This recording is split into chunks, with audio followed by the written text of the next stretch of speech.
I need you to become the man you were always meant to be. Not next year, not tomorrow. Most fathers mark their sons with words. Tywin Lannister marks his with blood. And the single most disturbing thing he does in his first scene isn't the dead stag on the table. It's something he does in the final 10 seconds. A gesture so small, you've probably missed it on every rewatch. The skinning is the warning. The touch is the verdict. If another house can seize one of our own and hold him captive with impunity, we are no longer a house to be feared. The audience walks into this scene thinking they're about to watch a man butcher a deer. That's not what's happening. He's branding his son. Look at the framing. Tywin barely makes eye contact for the entire first half of this conversation. His hands stay buried in the carcass. Jaime, the Kingslayer, the man who killed the Mad King, the most dangerous swordsman in the Seven Kingdoms, has to stand there and earn his father's attention while a dead animal gets more of it than he does. Hold on to that detail, because the moment Tywin finally does look at his son is the moment everything in this scene breaks. It's the family name that lives on. It's all that lives on. Not your personal glory, not your honor, but family. Everyone quotes this line. Almost nobody hears what's underneath it. A father telling his son, "You don't matter. Your honor doesn't matter. The only thing that matters is the brand stamped on you the day you were born." That's not philosophy. That's an erasure. In this conversation, Jaime is not Tywin's child. He's a malfunctioning weapon. Now look at what's actually on the table. The animal Tywin is dismantling is not a generic deer. It's a stag. A crowned stag, fully grown, butchered in front of the camera while the most powerful man in Westeros lectures his son about family. The stag is the sigil of House Baratheon, and the episode this scene drops in is the same episode where Robert Baratheon dies on a hunt. The same episode where Cersei tells Ned Stark, "When you play the Game of Thrones, you win, or you die." While Tywin physically skins a Baratheon, his daughter is metaphorically skinning the king. This is the show telling you, out loud, in raw meat, what's coming next. The Baratheon reign is already over. The lions have arrived.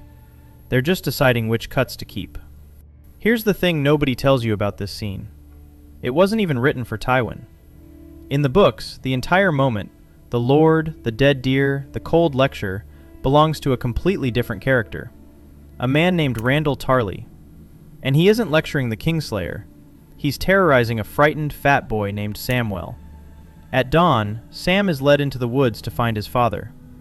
Randall is already there, gutting a freshly killed deer. And while his hands work the carcass, he tells his son, "Take the black, or tomorrow I hunt you down like a pig and tell everyone it was an accident." That was the original deer scene. A father skinning meat while telling his son to die. The writers ripped it out of Sam's backstory and dropped it into Tywin's mouth. And the math gets so much worse. Randall terrorizing Sam is a strong man terrorizing a coward. Tywin terrorizing Jaime is a strong man terrorizing the most dangerous swordsman alive. If the Kingslayer flinches in this tent, the Kingslayer is not the most dangerous man in this story. The man holding the knife is. When you hear them whispering Kingslayer behind your back, doesn't it bother you? Of course it bothers me. Watch what Tywin does the second Jaime admits that. He doesn't comfort his son. He doesn't even acknowledge the pain. He uses the confession as a weapon. A lion doesn't concern himself with the opinions of the sheep. Everyone quotes this line like it's wisdom. It's not wisdom. It's a leash. 3 seconds earlier, Jaime confessed something painful, that the whispers actually wound him. Tywin's response is to tell him that the part of him that feels the wound is the weak part of him. He's not teaching philosophy. He's teaching his son which of his own emotions he's allowed to have. That's not a lesson. That's a cage. But what if I told you the lion and sheep speech isn't even Tywin's idea? What if I told you it's a wound he's been bleeding from since he was a boy? Tywin's father was a man named Lord Tytos Lannister. Generous, forgiving, soft on debts. The kindest lion the Westerlands ever produced. And the lesser lords sworn to him didn't fear him. They mocked him. They called him the Laughing Lion, the Toothless Lion. The richest family in the Seven Kingdoms, reduced to a joke they told at feasts. Other houses borrowed gold from Tytos and refused to pay it back, knowing nothing would ever happen. Tywin watched his father be loved into irrelevance. So when he tells Jaime to ignore the whispers, he isn't sharing wisdom. He's a son still drowning the laughter that almost destroyed his family. The lion in this tent has been fighting the same ghost his whole life. And once you understand the wound underneath the speech, what he does at the end of this scene becomes the most violent thing in the entire sequence. But what if I told you the most disturbing thing in this scene isn't on the table at all? Watch the very end. Tywin finishes his speech. He picks up a cloth. He wipes his hands. But he doesn't wipe them clean. He wipes them just enough that he can hold a knife, and not 1 second longer. There is still blood between his knuckles. There are still strings of fat and tissue clinging to his fingers. And in that exact half-clean state, he walks toward his son. And for the first time in this entire conversation, he looks at him. He reaches out, and he presses his bloody hand directly onto Jaime's cheek. I need you to become the man you were always meant to be. Not next year, not tomorrow. Listen to the sound design when his hand makes contact with Jaime's skin. There's a wet squish. The mixer's buried it deep, but it's there. Your subconscious heard it the first time you watched this scene, even if you didn't know what you were hearing. That noise is the most violent thing in the entire sequence. Louder than the knife. Louder than the lecture. The skinning was the warning. The touch is the verdict. Pause on that gesture. 3 layers of horror are stacked into 10 seconds of film, and you have to see all 3. Layer 1. It looks like affection.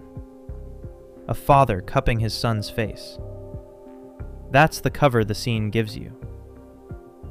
Layer 2. It isn't affection. It's a claim. The hand on the cheek is the seal on the contract Tywin just dictated. He's not touching his son. He's marking his property. Layer 3. Look at the armor. Jaime is in polished armor. Lannister gold, spotless steel. Every visual detail screams noble knight. And Tywin smears raw animal blood across the face floating above all that gold. The gold knight is now a bloody knight.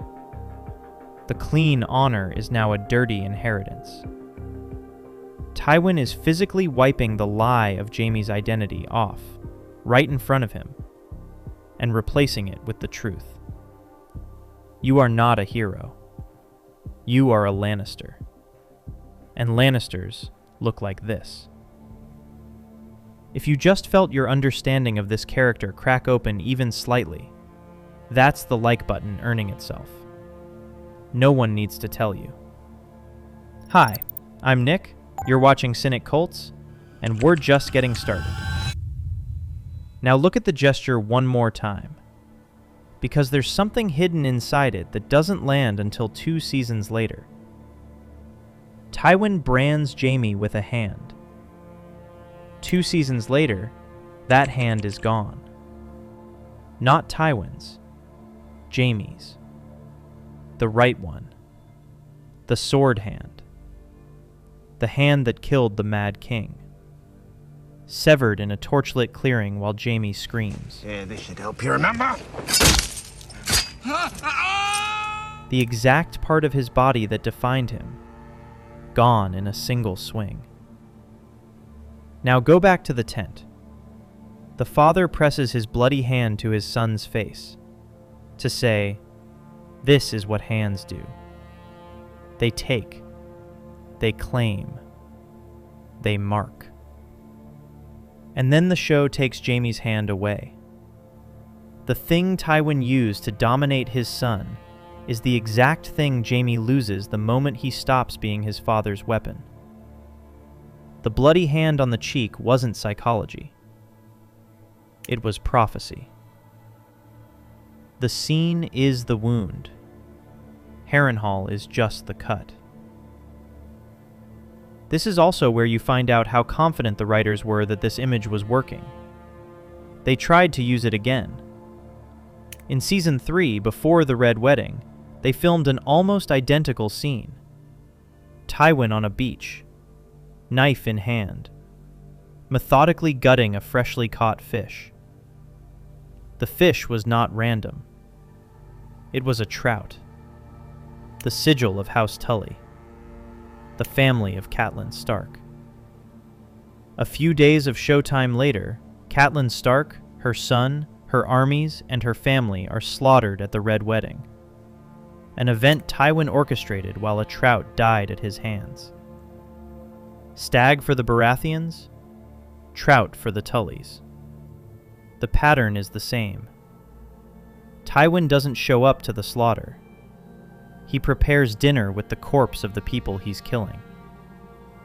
That scene got cut from the final episode, but its existence proves one important thing about Tywin's introduction. The writers knew exactly what they had done with the deer. And there's one more piece. The very next season opens with Tywin in a forge, watching a Valyrian steel greatsword being melted down. That sword is ice, the ancestral blade of House Stark, the sword Ned Stark used to behead deserters, the sword the Starks had held for centuries. Tywin doesn't swing it. He doesn't take it on a hunt. He doesn't mount it on his wall. He melts it down and forges 2 new swords for his own family. The stag becomes meat. The trout becomes a meal. The sword becomes Lannister steel. He never stops butchering. And that is the thesis this scene was secretly delivering from the first frame. There are no Baratheons. There are no Tullys. There are no Starks. There are only Lannister resources, and how quickly Tywin can extract them from the body of whoever's currently in the way. This is why his first scene works as a character introduction better than any throne room speech ever could. You don't learn what Tywin says. You learn what Tywin sees when he looks at the world. He sees meat. That's all this is.